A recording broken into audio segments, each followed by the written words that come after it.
Hello and welcome to episode 7 of Wizard Weekly, where we bring you news and humor from around the spiral, which is growing ever larger with the recent addition of Wintertusk to the live realms. Before you head out to enjoy this frozen zone, you'll have to complete the quest Blood Brothers to complete the storyline in Grizzleheim.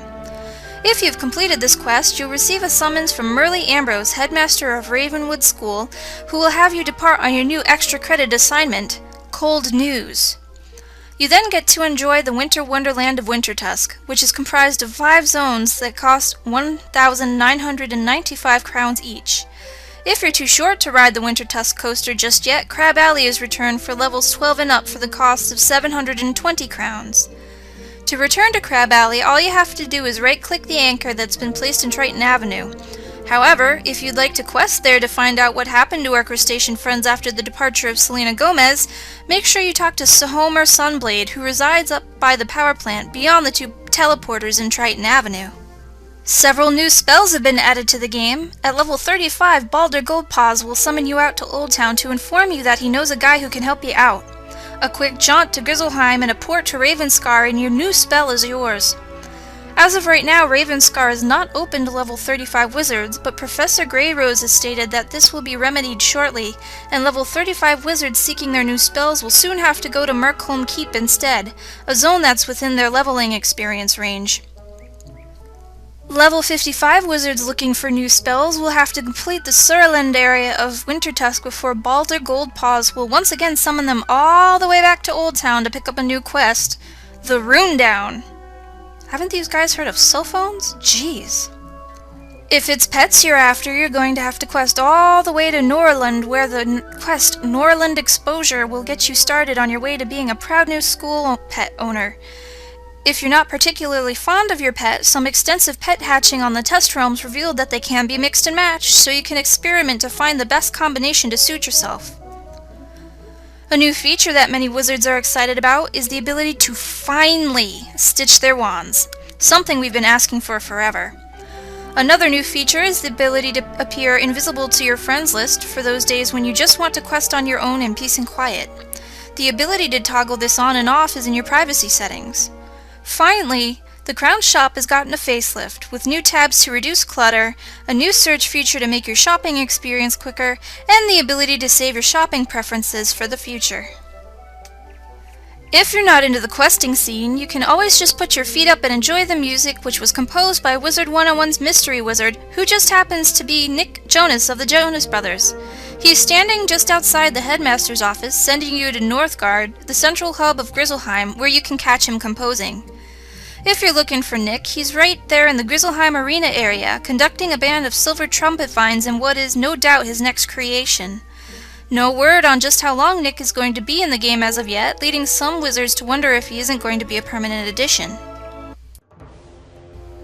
This week in the Power Pip has left some permanent marks though, as the Wizard101 Central 200th tournament draws closer and closer to an end. This week I got to watch a match between Alexander Lionheart versus Vladis Darkflame. It was early morning when these competitors stepped into the arena, each testing the waters with a fire elf attack. Vladis decided to wake Alexander up with a powerful genie attack right to the face, but Alexander wasn't about to let Vladis get his 3 wishes in, summoning a fire dragon with some pretty gnarly morning breath to send his opponent back to bed. This week in Better Homes and Gardens, we tour the house of Jack Spellweilder, who made his home in the remains of a Celestian tower that had long ago been forgotten. The Celestians aren't the only ones taken out by Morganthine as she invaded the world. Just inside the door remains the souls of several deadly fly traps who snap endlessly at the pesky myth bats in an attempt to quench their eternal hunger. Past the garden is Jack's experimental lab, where he fiddles with plants and animals from outer space, trying to find or create new species. On the other side of the garden is his artful interpretation of life versus fire, with his life pets blocking his fire pets from their goals and their homes. His front door is guarded by the king and queen of the observatory, a frozen duo standing guard over the ages. Step inside Jack's home and you've walked right into his guest room, a very colorful, lively space with representations of every school, including color-coded dragons to keep you company should you stay the night. Just above that is his public saloon with decorative features from every world in the spiral, and with crocodilian waiters to bring you your order. The third floor... Whoa. Well, it would have been a place to quietly study the 3 schools of Celestia. However, it looks like its pets have kind of taken it over. If you get hungry studying, the kitchen is just 1 floor up. Though it looks like his pets came through here first. Finally, on the top floor of his observatory is the game room, with synchronized trains, a mini-game for everyone, or if you're into more strategic games, you can join him in a round of tic-tac-toe. Jack's house is amazing! There's something everywhere you look, and it's clear he's put a lot of thought into everything he's done. Jack was also nice enough to share this week's home glitch with us. If you don't want a ladder in your home, and you have a little extra space in which you like to make something nice, you can make a staircase out of rugs. Alrighty, for this glitch you're going to want to call upon the power of your labeled crates once again. We'll be putting them off to the side and moving our first step to where we want our staircase to be. This is more like a construction zone than anything else. We'll be using a small blue trim rug that you can buy from the Wizard City furniture store, and we'll be using them like we have been using tatami mats in our other episodes. So make sure you kind of put it across both of the crates. There we go. Now take the crate that has most of the mat on it and move it off to the side. This will be the first step in our staircase. We'll rebuild our little construction zone and we'll put the second step in.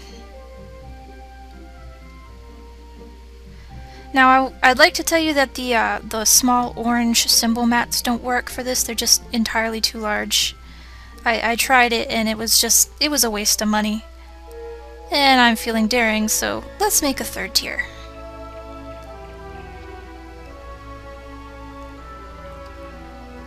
And they're there.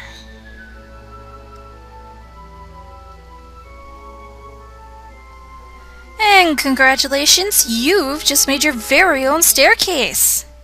Now you can use this to add a second story to your home, but you can also use it to explore beyond the bounds of your home, or you can float something way up high, which is the coolest part about this glitch. You can do anything with it!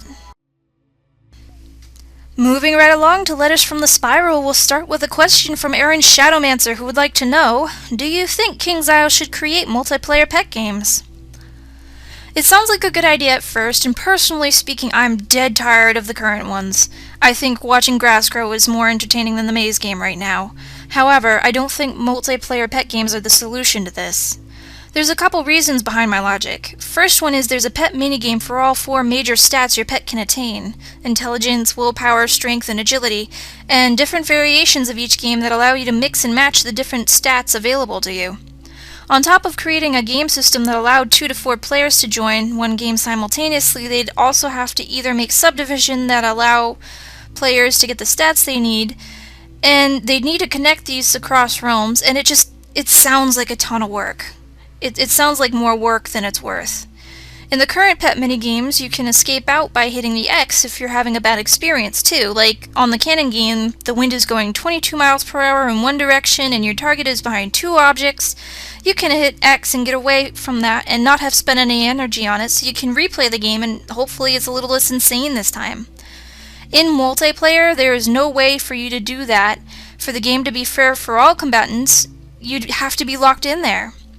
Which brings up another issue: blatant noobishness. Say you're in a multiplayer game and this ultra new, never done it before, leveling a stray piggle, skipped right past the instructions guy who has absolutely no idea what to do joins. He bungles up whatever your team is trying to accomplish, and now 3 people have suffered because one guy didn't know, or perhaps he didn't even care what he was doing. And I'd like to think that the new pet games wouldn't be griefed by people who wanted to cause discord, but it's the internet, and they're out there, so no, as much as I would adore new pet games, I really don't think they should be multiplayer. Do you think they will make more minigames for the iPad, iPhone, and iPod Touch? Nathan Silverthistle asks. I don't see why they wouldn't. From a business standpoint, it's a very good idea because they can make a ton of money selling these things as apps. It's also fantastic publicity. People are using these devices on the bus, waiting in lines between classes at school, sometimes during classes at school, shame on you. But these things are everywhere you could possibly think of.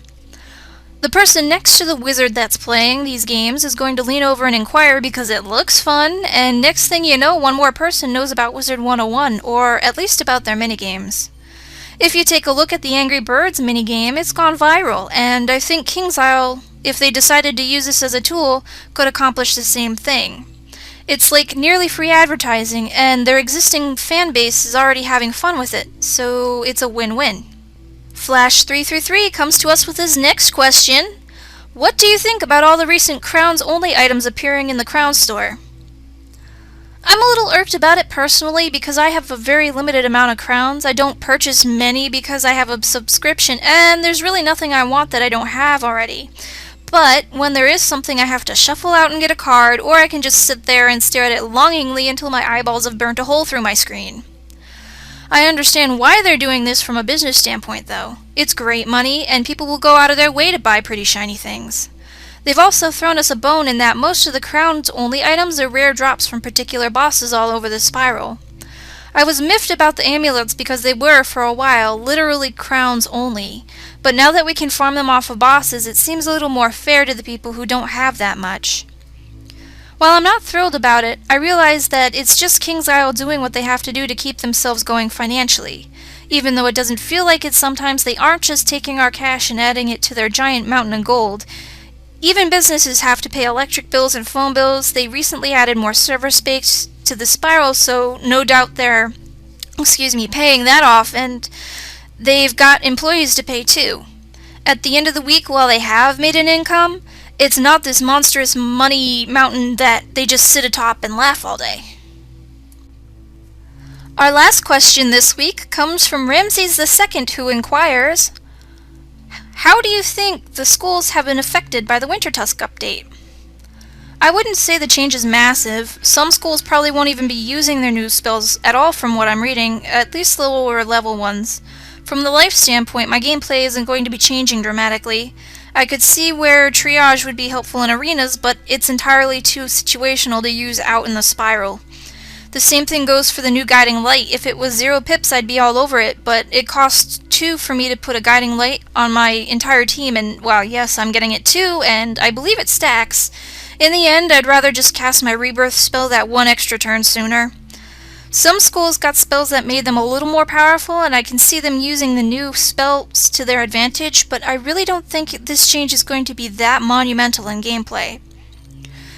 In the arenas is another thing. KingsIsle threw Duelists a curveball here because as minor and situational as these spells may seem, they can mean victory or defeat. With Triage able to remove a damage over time spell now, Death, Ice, and Fire schools are going to have to rethink their slow roast strategy because it won't work so well anymore if their opponent is a life student. It'll be interesting to see just how the rest of the 200th tournament unfolds with these new spells available. I gotta say, I'm really looking forward to seeing them in action. That's it for this week's Wizard Weekly, folks. Thanks for joining, and remember to tune in next week. Have a great weekend, everybody! Hey guys, it's Fawny. Sorry, there's no silly stuff this week, but there's something I've got to address here. Apparently a level 2 witch was running around the commons asking people to friend her so she could film their houses for Wizard Weekly. I got a whole bunch of mail last week regarding people whose houses had apparently been filmed by this young lady, and I'd just like to clear this up. That's not me, and she is not affiliated with me. I don't do that sort of thing in the commons. All my Better Homes and Gardens info is exchanged via PMs on Central. Also, I always appear on my main tune, Savannah Rain Whisper. Her outfit will always be the same, and I'll always have my 2nd generation Life Beetle Henry with me because he holds the mic. Even if he's not out, he's in my backpack, so if you're skeptical, just ask me to bring him out. He's a sweetie, so I really don't mind, and he loves meeting new people. I'm sure he'd love to meet you too, just watch your hands, 'cause he nips. Anyway, I guess she said that I was banned, and there's really no reason for me to ever be banned. I am very careful about what I say and do in Wizard101 because I love the game a ton. There's a lot of cool stuff there that I'm really proud of. I've got a ton of great friends. The community is fantastic, and I'd hate to lose all of that for whatever silly reason she gave. So, yeah, if it doesn't look like me or quack like me, odds are it's not me. I'm sorry to all the folks she duped. Massive hugs to you guys. Yeah, so that's it. Peace.